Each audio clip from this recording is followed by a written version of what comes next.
Hey everyone, thank you for joining me today. This is Genesis chapter 31. But Jacob soon learned that Laban's sons were grumbling about him. Jacob has robbed our father of everything, they said. He has gained all his wealth at our father's expense. And Jacob began to notice a change in Laban's attitude toward him. Then the Lord said to Jacob, "Return to the land of your father and grandfather and to your relatives there, and I will be with you." So Jacob called Rachel and Leah out to the field where he was watching his flock. He said to them, "I have noticed that your father's attitude toward me has changed, but the God of my father has been with me. You know how hard I have worked for your father, but he has cheated me, changing my wages 10 times. But God has not allowed him to do me any harm. For if he said, 'The speckled animals will be your wages,' the whole flock began to produce speckled young. And when he changed his mind and said, 'The striped animals will be your wages,' then the whole flock produced striped young. In this way, God has taken your father's animals and given them to me." One time during the mating season, I had a dream and saw that the male goats mating with the females were streaked, speckled, and spotted. Then in my dream, the angel of God said to me, "Jacob." And I replied, "Yes, here I am." The angel said, "Look up, and you will see that only the streaked, speckled, and spotted males are mating with the females of your flock. For I have seen how Laban has treated you. I am the God who appeared to you at Bethel, the place where you anointed the pillar of stone and made your vow to me. Now get ready and leave this country and return to the land of your birth." Rachel and Leah responded, "That's fine with us. We won't inherit any of our father's wealth anyway. He has reduced our rights to those of foreign women. And after he sold us, he wasted the money you paid him for us. All the wealth God has given you from our father legally belongs to us and our children.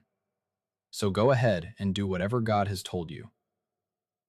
So Jacob put his wives and children on camels, and he drove all his livestock in front of him. He packed all the belongings he had acquired in Paddan Aram and set out for the land of Canaan, where his father Isaac lived. At the time they left, Laban was some distance away, shearing his sheep. Rachel stole her father's household idols and took them with her. Jacob outwitted Laban the Aramean, for they set out secretly and never told Laban they were leaving. So Jacob took all his possessions with him and crossed the Euphrates River, heading for the hill country of Gilead. 3 days later, Laban was told that Jacob had fled. So he gathered a group of his relatives and set out in hot pursuit. He caught up with Jacob 7 days later in the hill country of Gilead. But the previous night, God had appeared to Laban the Aramean in a dream and told him, "I'm warning you, leave Jacob alone."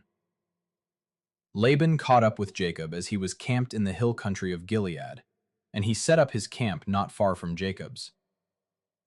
"What do you mean by deceiving me like this?" Laban demanded. "How dare you drag my daughters away like prisoners of war? Why did you slip away secretly? Why did you deceive me? And why didn't you say you wanted to leave? I would have given you a farewell feast with singing and music, accompanied by tambourines and harps. Why didn't you let me kiss my daughters and grandchildren and tell them goodbye? You have acted very foolishly. I could destroy you, but the God of your father appeared to me last night and warned me, 'Leave Jacob alone.' I can understand your feeling that you must go, and your intense longing for your father's home. But why have you stolen my gods?" "I rushed away because I was afraid," Jacob answered. "I thought you would take your daughters from me by force. But as for your gods, see if you can find them, and let the person who has taken them die. And if you find anything else that belongs to you, identify it before all these relatives of ours, and I will give it back." But Jacob did not know that Rachel had stolen the household idols. Laban went first into Jacob's tent to search there, then into Leah's, and then the tents of the 2 servant wives, but he found nothing. Finally, he went into Rachel's tent. But Rachel had taken the household idols and hidden them in her camel saddle, and now she was sitting on them. When Laban had thoroughly searched her tent without finding them, she said to her father, "Please, sir, forgive me if I don't get up for you. I'm having my monthly period."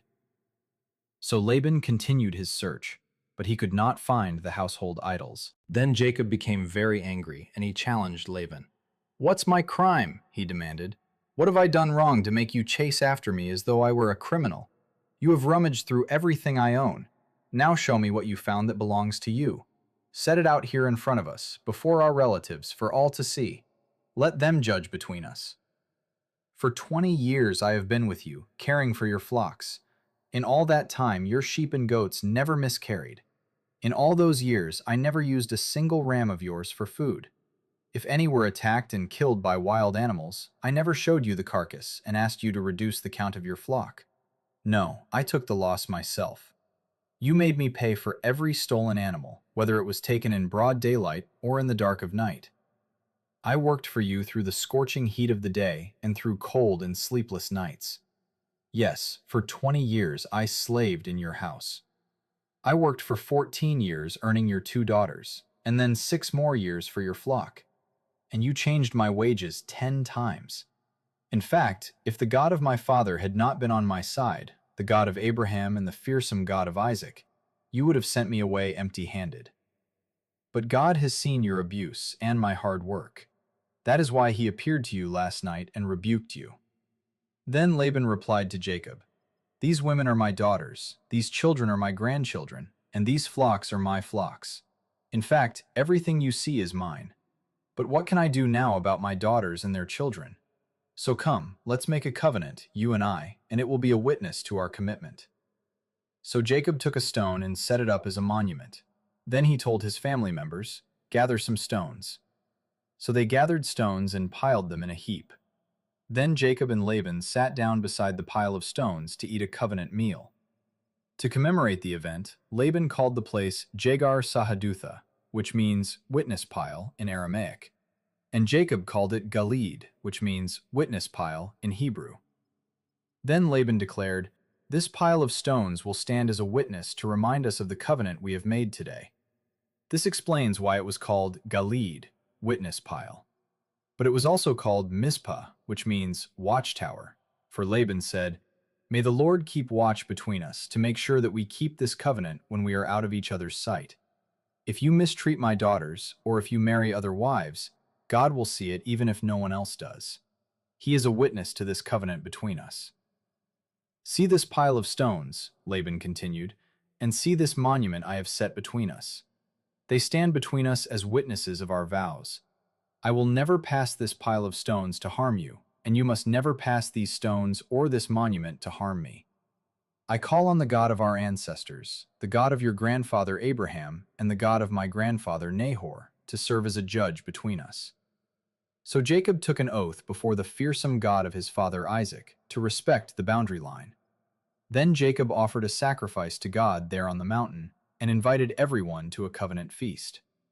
After they had eaten, they spent the night on the mountain. Laban got up early the next morning, and he kissed his grandchildren and his daughters and blessed them. Then he left and returned home. Thank you for reading with me. Tomorrow we will read Genesis chapter 32. God loves you, and I'll see you tomorrow.